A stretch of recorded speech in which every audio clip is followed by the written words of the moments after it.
మరో breaking news చూస్తున్నాం. Electoral bonds వివరాలను వెల్లడించేందుకు మరింత సమయం కావాలంటూ స్టేట్ బ్యాంక్ ఆఫ్ ఇండియా చేసిన విజ్ఞప్తిని సుప్రీంకోర్టు తోసిపుచ్చింది.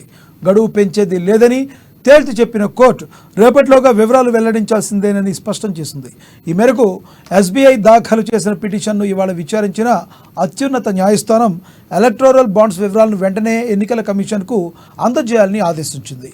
ఎస్బీఐ ఆదేశించే సమాచారాన్ని మార్చి 15 సాయంత్రం 5 గంటల్లోగా వెబ్సైట్లో ప్రజలకు అందుబాటులో ఉంచాలంటూ ఎన్నికల సంఘానికి ఆదేశాలు జారీ చేసింది.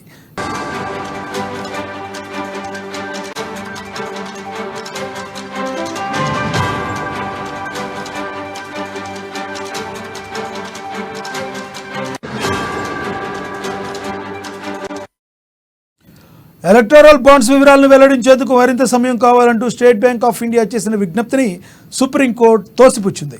గడువు పెంచేది లేదని తేల్చి చెప్పిన కోర్టు రేపటిలోగా వివరాలు వెల్లడించాల్సిందేనని స్పష్టం చేస్తుంది. ఈ మేరకు ఎస్బీఐ దాఖలు చేసిన పిటిషన్ ఇవాళ విచారించిన అత్యున్నత న్యాయస్థానం ఎలక్టోరల్ బాండ్స్ వివరాలను వెంటనే ఎన్నికల కమిషన్కు అందజేయాలని ఆదేశించింది.